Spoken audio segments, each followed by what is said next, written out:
accelerated. Finally, future-oriented cooperation for the fourth industrial revolution is vital. If Korea's manufacturing competitiveness is combined with India's science and technology power, the fourth industrial revolution will offer us a new opportunity. With that in mind, Korea and India agreed to form a strategic future vision group when President Moon visited India July last year, and also set up a Korea-India Research Innovation Center and ICT boot camp.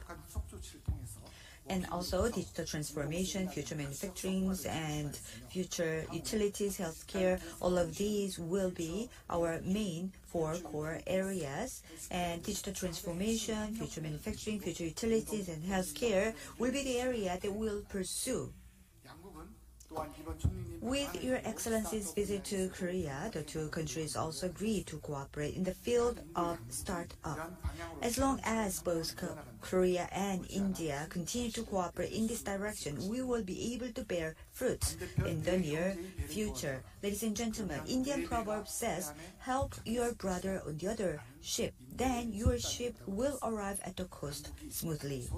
I'd like to ask those of you who are sitting here today, please join us in bringing each other's ships to move forward to the future and arrive safely. Thank you, Prime Minister Modi, once again, and I wish you all the best of luck in the future. Thank you. Dan Yabat. 장관님 말씀 잘 들었습니다. Thank you, Minister, for your very kind remarks. And as was mentioned by the two speakers, India and South Korea have a deep entrenched relationship, not only in commerce, but in our strong cultural tie. And today, through the launch of the India-Korea Startup Hub, we aim to further strengthen this relationship, engage startups and entrepreneurs of the two countries to jointly work on innovation programs.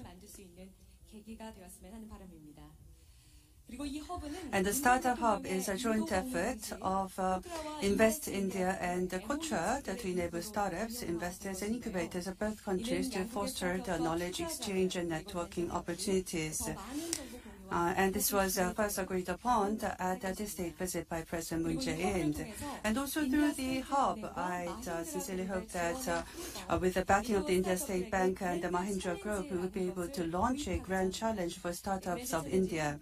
The Grand Challenge aims at overcoming, resolving the difficulties of the startups and the entrepreneurs on the issues of credit valuation and forecast analysis, counter frauding responses, cybersecurity, and regional medical services area. The Honorable Prime Minister of India, His Excellency Mr. Narendra Modi, to press the button and launch the India-Korea Startup Hub.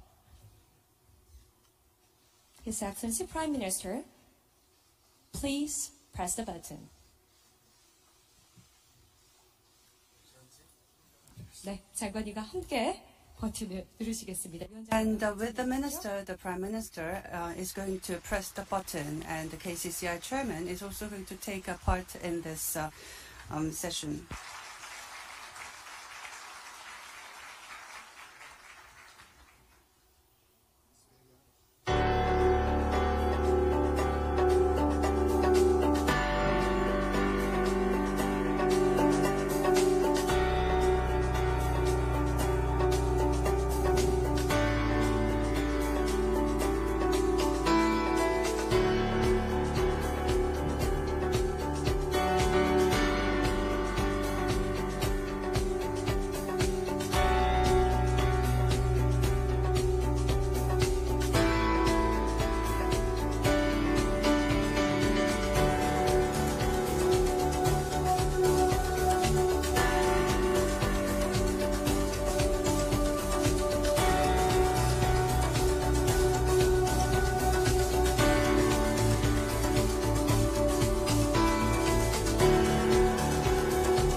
And we now invite the Honorable Prime Minister of India, His Excellency Mr. Narendra Modi, to deliver the keynote address, please.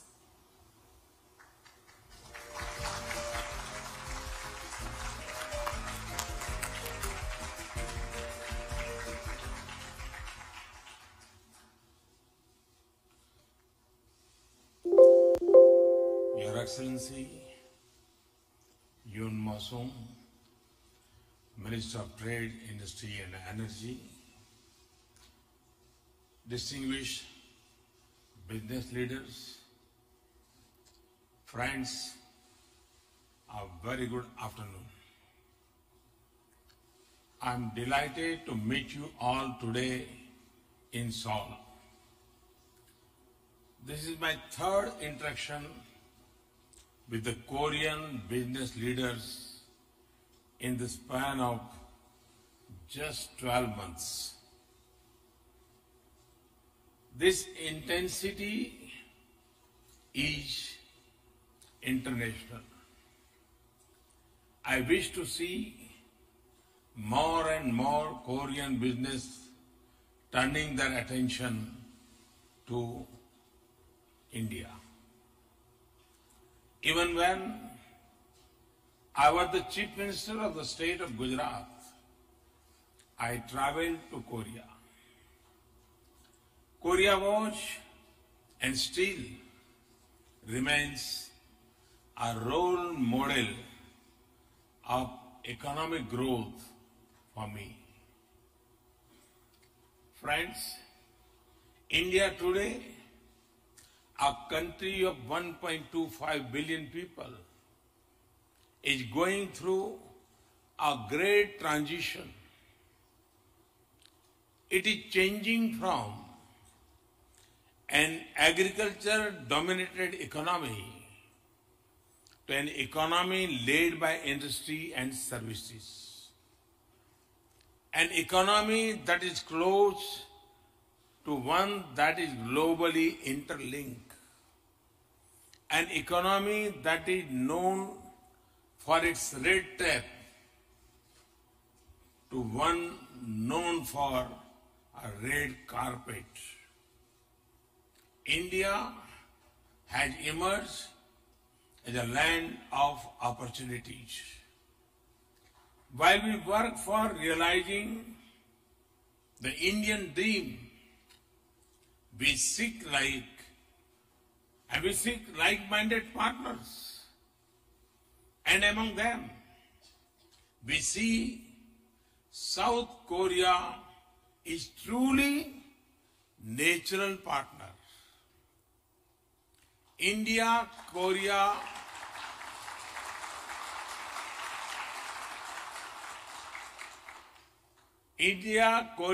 business relations have come a long way in past decade, and especially closer in the last few years. India is among top 10 trade partners of Korea, and India is the 6th largest export destination for Korean goods. Our trade volume has reached $21.5 billion for the calendar year 2018. The negotiation to upgrade comprehensive economic partnership agreement have been fast-tracked to achieve the bilateral trade target of $50 billion by 2030. Not just trade. In investment terms also, we are seeing a positive turn. And Korean investments into India have reached a cumulative figure of almost $6 billion. Friends, after my visit to Korea in 2015, we have launched a Korea-specific facilitation cell called Korea Plus to guide, assist and handhold investors during the entire life cycle of the business. Hyundai, Samsung, LG Electronics have become trustworthy brands in India. And KIA is soon to join this club. Over 600 Korean companies have invested in India. And we aspire to welcome many more. And to ease your path, visa on arrival for Korean nationals has been put in place since October last year. We encourage the presence of Korean trade office in India. And I'm glad that we recently had the 6th office of Kotra open in Ahmedabad. And that is my hometown.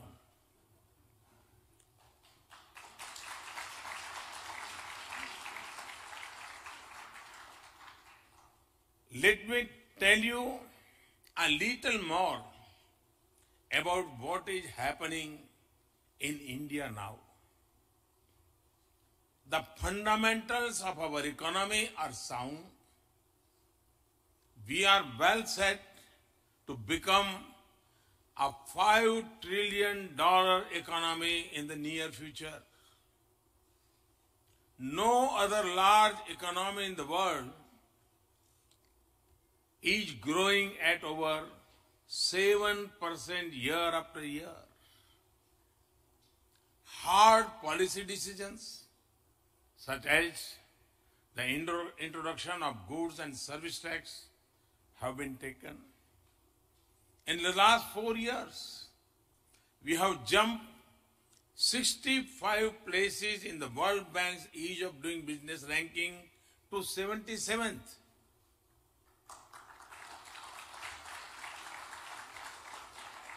And we are determined to move into the top 50 next year.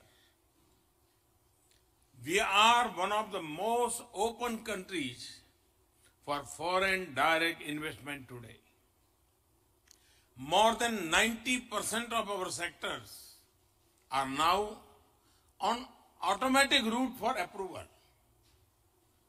As a result of this and the confidence in India, we have received FDI worth over $250 billion over the past 4 years. Friends, in India, we are also focused on making our growth inclusive.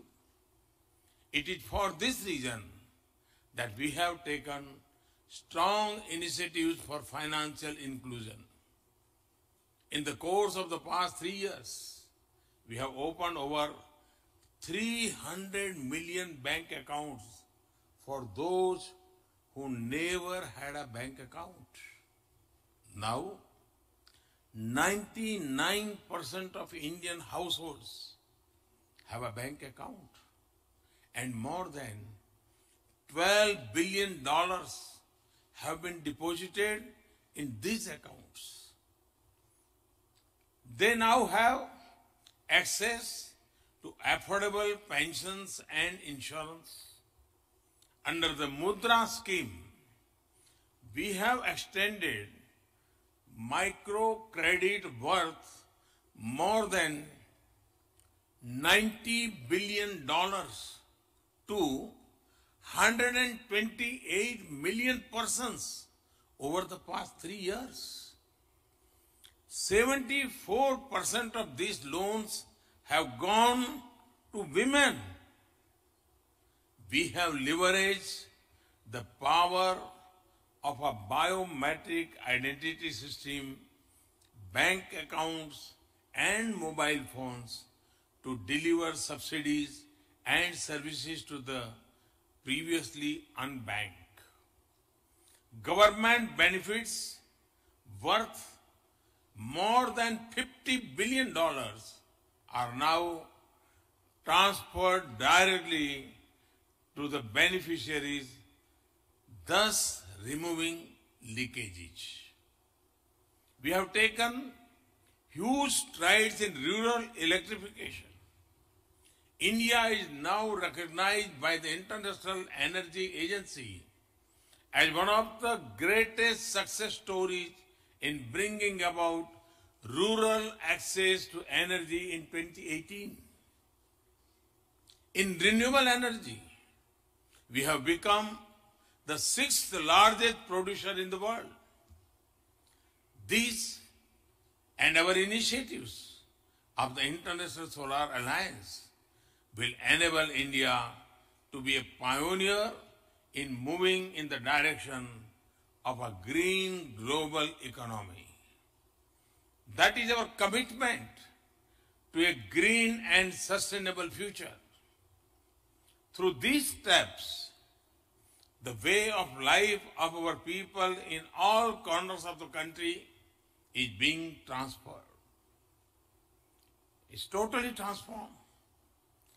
This in turn is transforming governance and public service. Friends, economic progress is closely tied to world-class infrastructure, be it transport, power, ports, shipbuilding, housing, and urban infrastructure. There is huge demand in India while there are strong technological capabilities and capacities in Korea. We estimate the investment requirements in infrastructure at over $700 billion by 2022. Under the Sagarmala project, port projects involving investment of over $10 billion have been identified for award in the upcoming 5 years. It is essential to guide the growth of urban utilities and create smart cities which ensure sustainable and clean future for all. More than 500 million of India's population will be urban by 2025, and this opens the scope for cooperation in building smart solutions in India.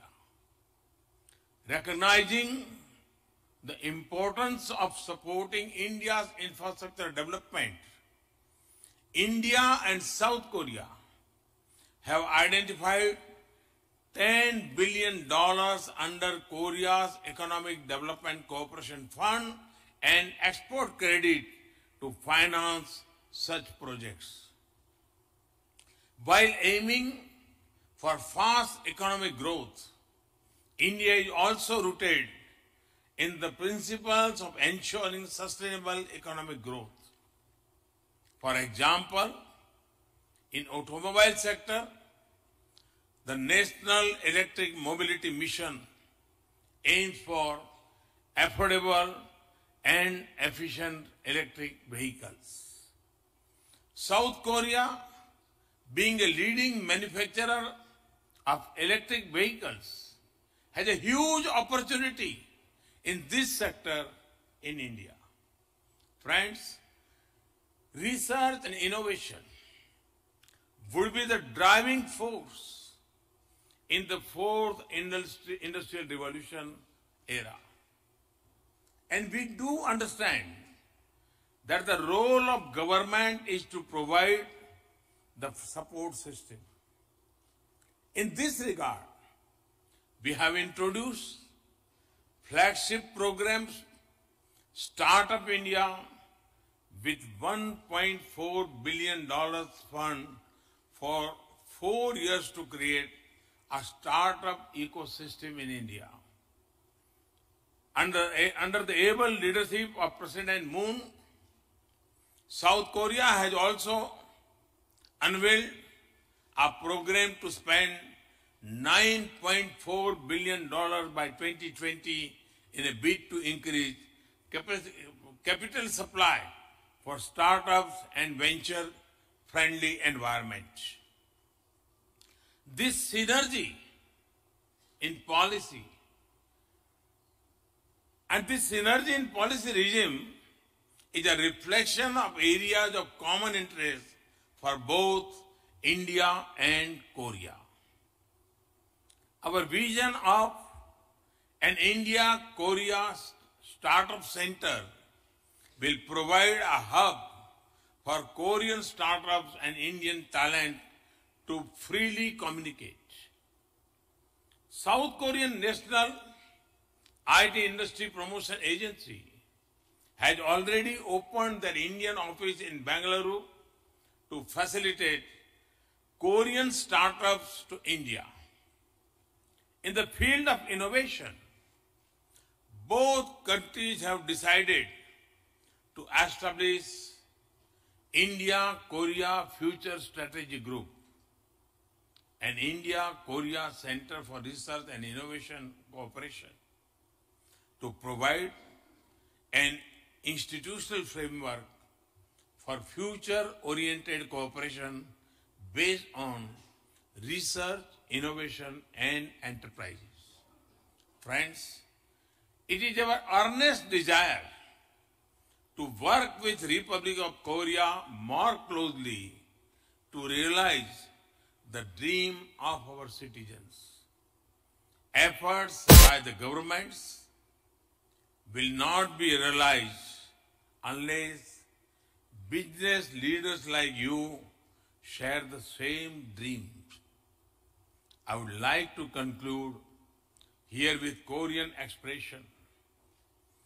Hunja Khamyon Palli Khajiman.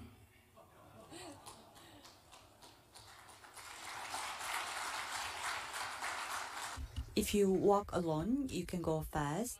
But if you go together, you can go far away. That was a Korean expression.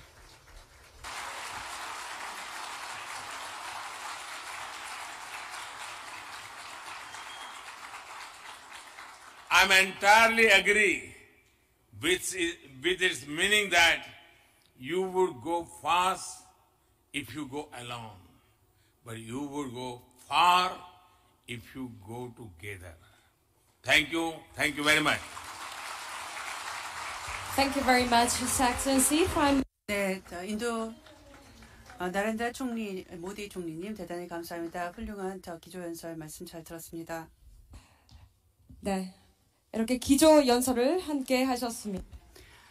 이제 모디 총리님께서 연설을 마치시고 행사장을 떠나시겠습니다. 내빈 여러분께서는 총리님이 나가실 때 큰 박수로 환송해 주시기 바라겠습니다. So, ladies and gentlemen, Prime Minister Modi of India is now departing. Please give His Excellency a warm round of applause. 네, 다시 한번 큰 박수로 환송을 해 주시면 감사하겠습니다. His Excellency Prime Minister Modi of India.